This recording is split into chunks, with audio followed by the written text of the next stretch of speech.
vidéo d'aujourd'hui, ce qu'on va faire, c'est qu'on va fabriquer un rack pour les armes, pour ajouter dans notre tour. Ce qu'on va avoir de besoin, ça va être des bâtons d'allumettes, en quand même une certaine bonne quantité. On va avoir besoin aussi de longs cure-dents. Et si vous voulez investir un peu plus, vous pouvez toujours aussi aller vous chercher des petits boujons. C'est sûr que comparativement aux bâtons d'allumettes, ils sont ronds, ils sont beaucoup plus longs, ils sont beaucoup plus solides aussi. Donc la première affaire qu'on va faire, c'est qu'on va déterminer la largeur de notre rack d'armement. Donc comme nos bottins ont précisément 2 pouces de large, ça va quand même nous laisser environ, avec nos carrés de 1 pouce et quart, environ 1/4 de pouce de chaque côté.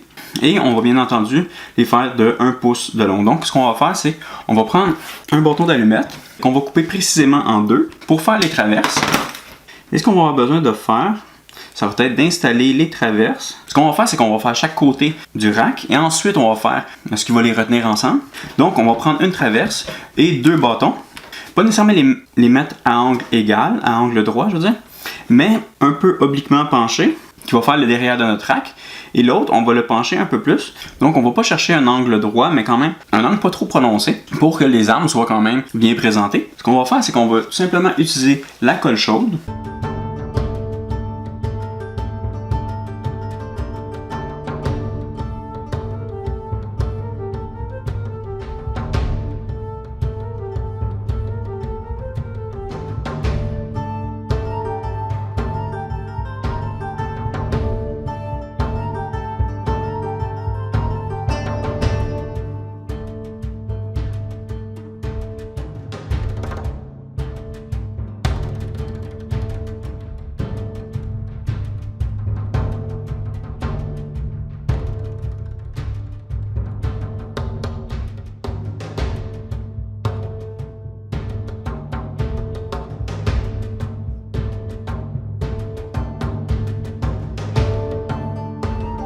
Donc une fois que vous avez fini de coller vos triangles, juste vous assurer que vous avez approximativement les mêmes angles pour les 2 pièces.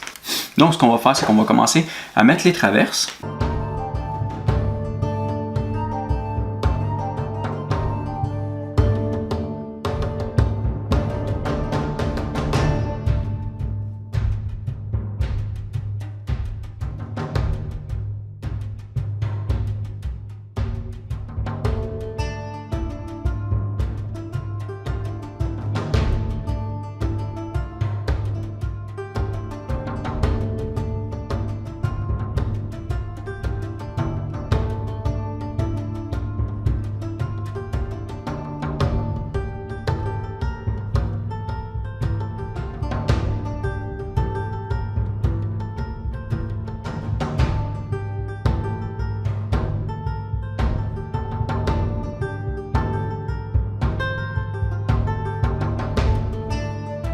Donc, vous pouvez voir que le rack commence à prendre forme.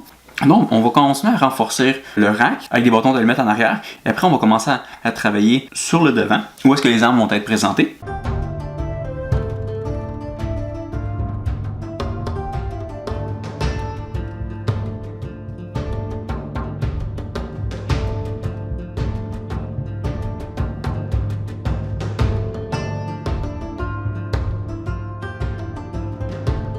Comme ici, ça va être la base où est-ce que les armes vont reposer dessus. Je vais mettre une double épaisseur de bâton d'allumettes juste pour l'élargir un peu. Comme ça, les armes vont vraiment avoir l'air de reposer sur quelque chose.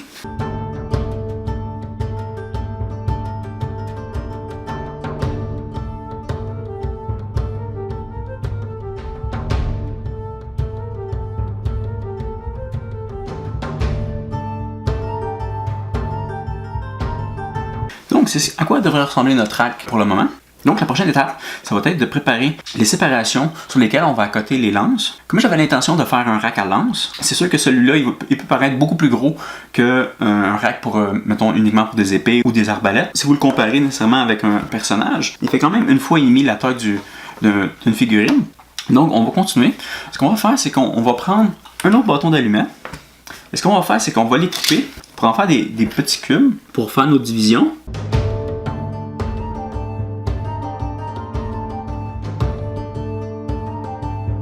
Comme j'ai l'intention de faire mes lances à partir de des cure-dents, ce qu'on va faire, c'est qu'on va déterminer à peu près les bonnes dimensions pour qu'il y ait quand même une bonne distance entre les lances, mais aussi que ce soit pas trop distancé pour dire que le rack est complètement vide.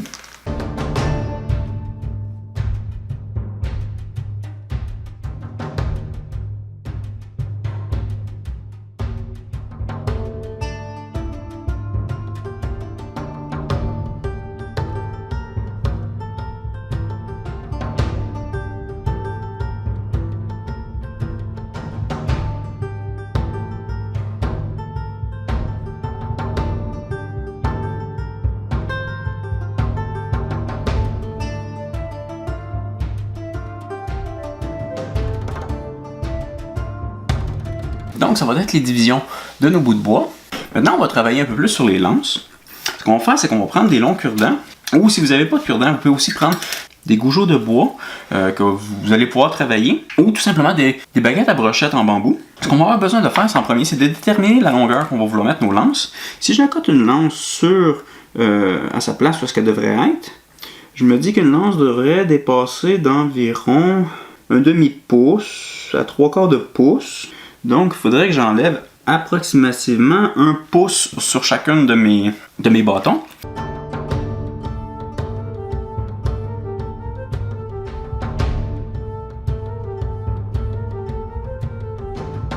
Toutes mes cure-dents sont maintenant ajustées à la bonne longueur que je veux les avoir. La première chose qu'on va faire, ça va être de définir la division qu'il y a entre le long manche en bois et la tête qui est en métal. Donc, ce qu'on va faire, c'est qu'on va rajouter une division. Ce que vous pouvez faire, ça peut demander un peu d'adresse, mais avec le temps, on finit par s'habituer. Au pire, prenez un cure-dent à part et entraînez-vous avec. Là, c'est sûr que chaque cure-dent a quand même une composition différente un peu. Il y en a qui sont faites en bambou, il y en a d'autres qui sont faites en bois. Les miens sont faits en bambou, donc sont beaucoup plus quand même rigides que ceux faits en bois. Ce que vous allez faire, c'est tout simplement prendre votre paire de ciseaux. Vous allez l'accoter à peu près à une hauteur où est-ce que vous voulez que votre tête en métal finisse. Ce que vous allez faire, c'est pas nécessairement le couper, mais juste tranquillement, pas vite, lui faire une entorse pour faire une dénivellation dans le bois. Vous pouvez aussi faire ça avec votre couteau, mais faites attention, c'est beaucoup plus fin comme coupe. Donc, vous pouvez faire ça à toutes vos lances, à peu près, bien sûr, à la même distance. Pour la prochaine étape, je vous suggérerais de changer de lame de couteau, juste pour être sûr d'avoir quand même un couteau qui va trancher énormément. Ce qu'on va faire, c'est tout simplement travailler la pointe pour lui donner quand même une forme un peu plus aplatie. Comme sur les lances, ce que vous allez faire, c'est tout simplement prendre un peu plus loin que la marque que vous avez prise et tout simplement commencer à aplatir le bout de bois sans nécessairement le couper, juste pour lui donner une allure plus plate. Vous allez aller directement de l'autre côté. C'est juste s'assurer quand même que vous soyez vraiment de l'autre côté pour être sûr de ne pas avoir une pointe qui pourrait se retrouver tout croche. À peu près à la même distance, commencez à enlever un peu de bois. Juste pour lui donner vraiment une forme de lance. Ce que vous pouvez faire aussi, les sections sur les côtés, où est-ce que les deux côtés perpendiculaires où vous avez enlevé d'épaisseur de bois, ce que vous pouvez faire, c'est tout simplement aller à la base de celle-ci, commencer à en enlever un peu, en allant vers l'intérieur jusqu'à l'intersection où est-ce que vous avez délimité la différence entre votre manche de bois et votre manche de métal. Ça va vraiment lui donner une apparence de pointe de flèche.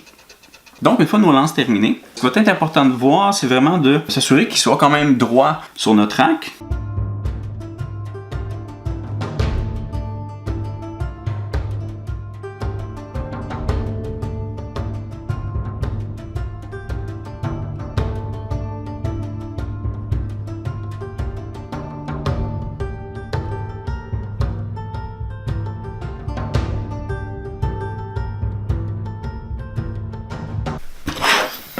Donc, pour la peinture, ce qu'on va faire en premier lieu, c'est qu'on va peinturer ça brun brûlé, qui est le brun que j'avais recommandé au début.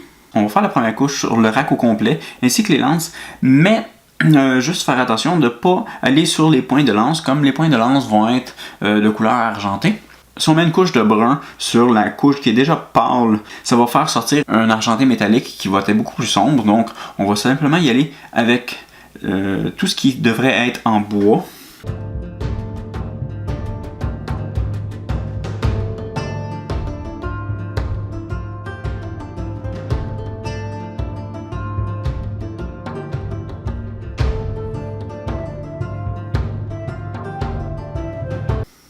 Je trouve que le brun est un petit peu trop pâle pour mon goût. Donc ce qu'on va faire, c'est qu'on va simplement rajouter un peu de noir dans notre mélange de brun.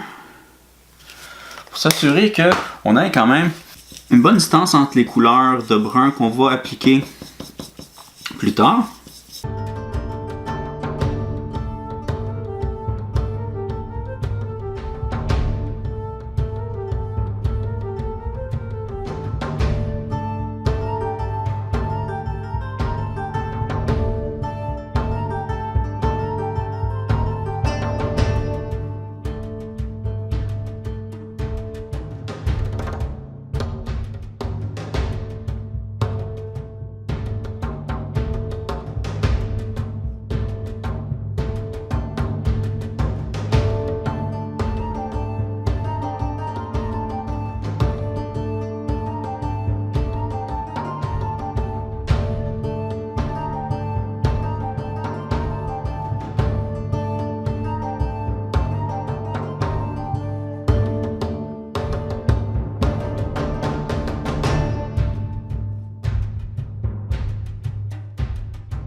Donc une fois qu'on a fini de peinturer tout ce qui est censé être bois, ce qu'on va faire, c'est qu'on va appliquer de l'argent métallique sur les pointes de lance, vu que c'est censé être des pointes en métal.